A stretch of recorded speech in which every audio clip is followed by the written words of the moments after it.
Prologue.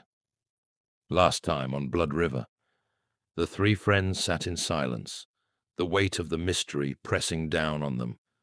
Finally, Maya spoke. "So what do we do?"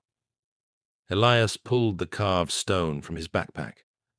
It pulsed with faint blue light in the dim library. "We figure out who's breaking the seal and why. We find out what happened to my grandmother, and we stop whatever's coming before it's too late." Jesse nodded slowly. "My great-grandfather kept journals too, in our language. If there are answers, they might be there." Maya grinned fiercely. "Okay then. Mystery Club is officially in session." Outside the library windows, storm clouds gathered over Blue River.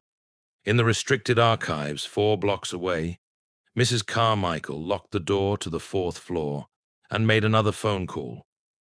"They know," she said. "All 3 of them.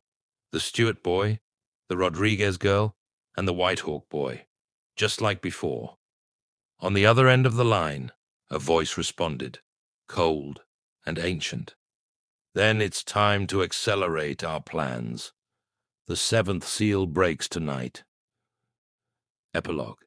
3 children stand at the threshold of forgotten history, but some doors, once opened, can never be closed again. Blood River. Chapter 5. The 7th Seal. That night, the storm came. Not a normal autumn storm, but something violent and unnatural. Lightning fractured the sky in patterns that looked almost like symbols, ancient, terrible symbols that made Elias's carved stone burn hot against his chest. He'd taken to wearing it on a cord around his neck, hidden beneath his shirt. Now it pulsed in rhythm with the thunder, faster and faster, as if counting down to something catastrophic. At midnight, his phone buzzed. 2 messages, arriving simultaneously. Maya, "Something's wrong with the river. Get here now." Jesse, "It's happening. The 7th seal. Meet at the spring." Elias threw on his jacket and climbed out his bedroom window, just as he had the night he first found the stone. But everything felt different now. The air tasted metallic. Wrong.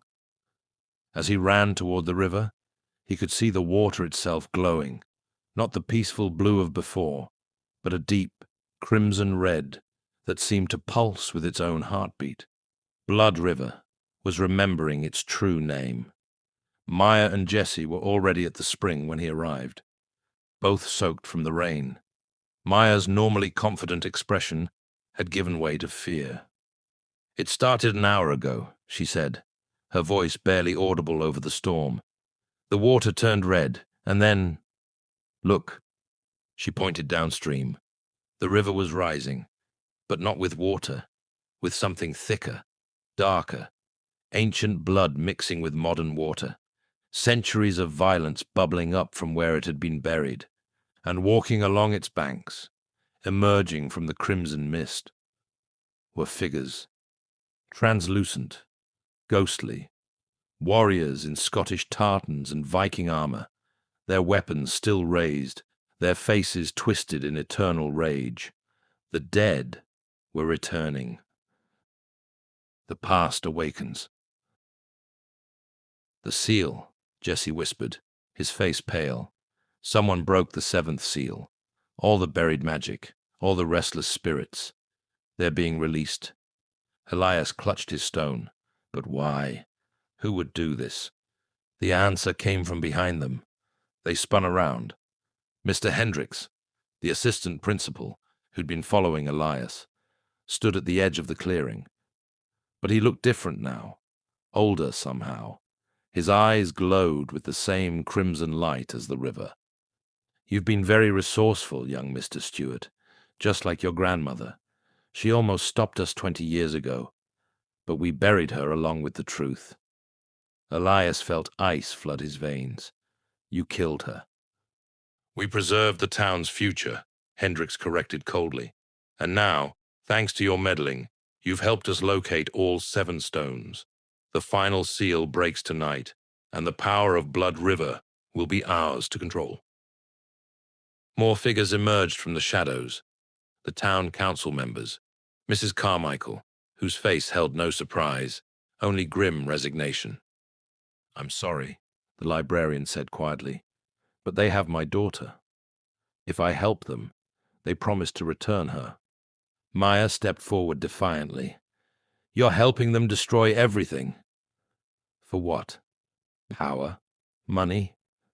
Hendrik smiled, a terrible, hungry smile. "For survival. This town was built on blood and magic. We've been slowly dying for 2 centuries, cut off from the source. But tonight, we reclaim what was always ours. We become the keepers of the river's power.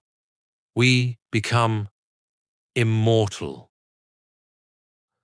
Lightning struck the spring, and the water exploded upward in a column of red light. The 7th seal had broken.